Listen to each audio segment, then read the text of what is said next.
என்னன்னா, we are thinking too small. We are not too small, but we think we are very too small. காந்தியடிகளுக்கு TKC ஒரு கடிதம் எழுதுகிறார். மாப்போசி அவர் ஒரு கடிதம் எழுதுகிறார். காந்திஜி, நீங்கள் சொல்லுவது போல நாங்கள் சேரிகளுக்கு போய் தீண்டாமை ஒழிப்பை பற்றி பேசுகிறோம். தீண்டாமை ஒழிப்பை பற்றி பேசுகின்ற பொழுது அங்கே நான் கொடூரமான ஒன்றை பார்த்தேன். அது தீண்டாமையை விட கொடூரமானதாக இருக்கிறது. காந்தியடிகளுக்கு கடிதம். அப்படி என்ன தீண்டாமையை விட கொடுமையானது? தீண்டத்தகாதவன் என்று சொல்லப்படுகின்றவர், ஆமா சாமி நான் தீண்டத்தகாதவன் தான் என்று சொல்வது என்று எழுதியிருக்கிறார். If you accept you don't have any value means it is a pathetic thinking under the sky. It's very pathetic. என்னால் ஒன்றும் முடியாது என்று சொல்லுவது, நிழலை பார்த்து பயப்படாதே என்று சொன்னார். சொல்தான் ஆழமான நம்பிக்கை நம்முடைய மனதிலே விழுகின்ற பொழுது நம்முடைய வாழ்க்கையினுடைய போக்கு வித்தியாசப்படுகிறது. என்னுடைய கல்லூரிக்கு ஒருத்தங்க என்ன சந்திக்க வந்தாங்க. அவங்க பேர் அன்னாள். அண்ணா கிறிஸ்டியன். கையை பிடிச்சிட்டு அழுகுறாங்க. ஏதோ சொல்லிட்டீங்கம்மா, நான் இன்னைக்கு உயிரோட இருக்கிறேன். ஏதோ சொல்லிட்டீங்க, உங்களுக்கு தேங்க்ஸ் சொல்லணும். நான் ஒரு டெய்லர், அண்ணா நகர்ல இருக்கிறேன். நான் உங்களுக்கு ஒரு சுடிதார் தைச்சிட்டு வந்து கொடுக்கணும். அவர் சொன்னதுங்க, இன்னும் கொடுக்கல அப்படின்னு வந்து நான் சொன்னேன், என்ன வார்த்தைங்க உங்களை எந்த வார்த்தை உங்களை இவ்வளவு தூரம் கூட்டிட்டு வந்துச்சு? அவங்க சொன்னாங்க, எல்லாரும் ஒரு நாள் சாவ போறோம். நான் பேசியிருக்கேன் எங்கேயோ, எல்லாரும் ஒரு நாள் சாவ போறோம். ஆனா எவனாவது நம்மள சாவணும்னு நினைச்சிட்டு இருந்தான்னு வச்சுக்கோங்களேன், அவன் முன்னால மட்டும் சாவக்கூடாது. இப்படி சொல்லியிருந்தேங்க நானு. அது அவங்கள பாதிச்சிருச்சிங்க. அவங்கள சாவணும்னு முடிவு பண்ணிட்டு சில பேர் சுத்திட்டு இருந்திருக்காங்க. அவங்க முன்னால சாவ மாட்டேன்னு முடிவு பண்ணதுனால இன்னைக்கு நல்லா இருக்காங்க. அதுக்காக தேங்க்ஸ் சொல்றதுக்காக என்கிட்ட வந்துட்டு போனாங்க. சொல் நம்மை மாற்றுகிறது. எனக்கு அண்ணான் உடனே பைபிள்ல ஞாபகம் வருது. அன்னாள் என்பவள் சாமுவேலனுடைய தாயார்.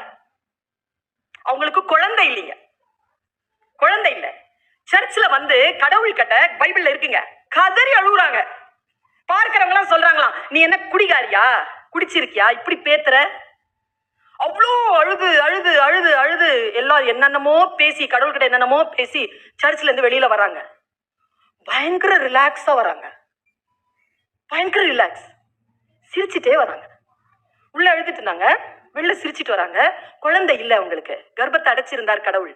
வெளியில வராங்க, சிரிக்கிறாங்க. அப்ப கூட இருக்கிறவ யாரோ ஒருத்தி கேட்கிறா, என்ன நாள் சிரிச்சுட்டே வர, கர்ப்பமா இருக்கியா? அன்னாள் தந்த பதில் என்ன தெரியுமா? ஆயிடுவார், அவர்கிட்ட சொல்லிட்டேன், கடவுளிடத்தில் சொல்லிவிட்டேன். இந்த நம்பிக்கை இருக்கு இல்லையா? நான் ஒண்ணு சொல்றேங்க, பிரேயர் பண்ணா எல்லாமே நடக்கும்ங்கறாங்களே, எப்படிங்க பிரேயர் பண்ணா எல்லாம் நடக்குமான்னு எனக்கு தெரியாது. ஆனால் நீங்கள் எதை நோக்கி பிரேயர் செய்கிறீர்களோ அந்த சூழலை மாற்றக்கூடிய வல்லமையை அந்த பிரேயர் உங்களுக்கு தரும் என்று என்றைக்கு நீங்கள் கருதுகிறீர்களோ அன்றைக்கு மாற்றத்தை நீங்கள் உருவாக்குகிறீர்கள். எதிர்பார்ப்பதை விட எதிர்கொள்வது விஷயங்களை எளிமையாக்கும். நான் ஒரு விஷயத்தை சொல்றேங்க, விளக்காய் இருப்பதை விட விளக்காக மாறி பாருங்களேன். கொஞ்சம் கஷ்டம்தான். இங்க இருந்துதான் தொடங்கணும், உள்ளிருந்து தான் தொடங்கணும். நம்ம எல்லாருக்கிட்டே இருக்கக்கூடிய சிக்கல் என்ன தெரியுமா? ஏதாவது பிரச்சனை நடந்தா அடுத்தவன் பிரச்சனையா இருந்தா ஜட்ஜ் ஆயிருக்கும், அதுவே நம்ம பிரச்சனையா இருந்தா வக்கீலாயிரும். அவ்வளவு ஆர்குமெண்ட். அடுத்தவங்க உடனே தீர்ப்பு. இதுதான் ஒரு விஷயத்த சொல்றேங்க. நாம எல்லாருமே ஐக்கியூ பத்தி பேசிட்டு இருக்கிறோம், கிடையாது. ஐக்கியூவை விட முக்கியமானது இந்த இன்டெலிஜென்ட் காஷன் எல்லாம் சொல்றாங்கல்ல, அதெல்லாம் வந்து என்ன கேட்டா 4th கிரேட் தாங்க. 2nd கிரேடுன்னு ஒண்ணு. 2nd கிரேடுனா நான் சொல்ற கிரேட்ல இந்த மாதிரி இல்ல, இந்த மாதிரி 4th இருந்து 3rd கிரேட்க்கு வாங்க. 3rd கிரேட் என்ன தெரியுமா? Emotional caution. எவன் கிட்ட இமோஷனல் காஷன் இருக்கோ அவன் அவள் ஐக்கியூ இருக்குதுல்ல, அவங்கள வேலைக்கு வச்சுக்கிறாங்க. இமோஷனல் காஷன்ன்றது என்ன தெரியுமா? ஹம்பிள்ங்க. ஹம்பிளா இருக்கிறது இருக்குல்ல, எத்தனையோ விஷயங்களை சாதிக்குங்க, எத்தனையோ விஷயங்களை சாதிக்கும். அதிகாரத்தினால் சாதிக்கவே முடியாததை அன்பினால் சாதிக்க முடியும் என்கின்ற இமோஷனல் இன்டெலிஜென்ஸ் யாருக்கு இருக்கிறதோ அவர்கள் நல்ல லீடர்ஸா இருக்கிறாங்க. எனக்கு கேட்டா இந்த லீடர்ஸ் எல்லாம் இருக்கிறாங்கல்ல, ஆல் கவர்னர்ஸ், எனக்கு தெரிஞ்சுங்க, all speakers are not leaders, but all leaders are very good speakers. என்ன பேச்சுங்க! எல்லோரையும் விட சிறந்தவர்கள் இல்லைங்க இந்த லீடர்ஸ். தன்னை விட சிறப்பானவர்களை உருவாக்குபவர்கள் தான் லீடர்ஸ். இந்த லியோ வந்து குரூப் நின்னுச்சு, அந்த சின்ன குழந்தை ஸ்கூல்ல இருந்து வந்து நின்னுச்சே, உங்க எல்லாரையும் தான் பார்த்துட்டு இருந்தேன். நான் அந்த மாதிரியான குழந்தைகளோட பழகுவதுதான் எனக்கு வேலையே. லட்சக்கணக்கில் சம்பளம் வாங்குறேன் நான் அதுக்கு. ஆனால் அந்த குழந்தைகள் வருகின்ற பொழுது உங்கள் கண்களிலே மின்னிய அந்த அந்த வார்த்தை இருக்கு இல்லையா, அதை பார்த்தேன். என் மனசுல எல்லாரையும் பார்த்து ஹாய் சிம்பா அப்படின்னு ஒரு வினாடி சொன்னேன். எனக்கு எல்லாருமே சிம்பாவா தெரிஞ்சாங்க. இன்னும் ஒரு 15 வருஷம், இன்னொரு 20 வருஷத்துக்கு அப்புறமா இங்க நின்றுட்டு இருந்த அந்த காலேஜ் ஸ்டூடெண்ட்ஸ், அந்த ஸ்கூல் ஸ்டூடெண்ட்ஸ் அப்படியே இங்க வந்து உட்காருவாங்க. நாம் எப்படி நம்மை உருவாக்கி கொள்கிறோம் அப்படிங்கிறது. எனக்கு ஒரு சீனியர் இருந்தாங்க. அவங்க இன்னைக்கு வந்திருக்காங்களான்னு தெரியல, வருவாங்கன்னு எதிர்பார்த்தேன், வந்திருக்காங்களான்னு தெரியல.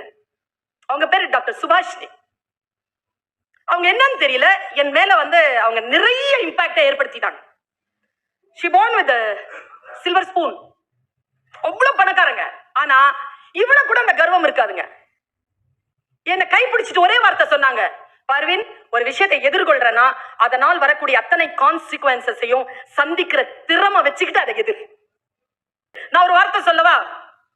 முதல்ல இந்த செல்போன் வச்சிருந்தவங்க 98, 97 எல்லாம் செல்போனை வச்சிருந்தவங்க நம்மளை எப்படி ஆச்சரியப்படுத்தினாங்க. கையில அப்படியே அது செங்கல் மாதிரி இருக்கும் ஒண்ணு, அதை வச்சுக்கிட்டு அப்படி போவாங்க வருவாங்க, அவ்வளவு ஆச்சரியப்படுத்துறாங்க.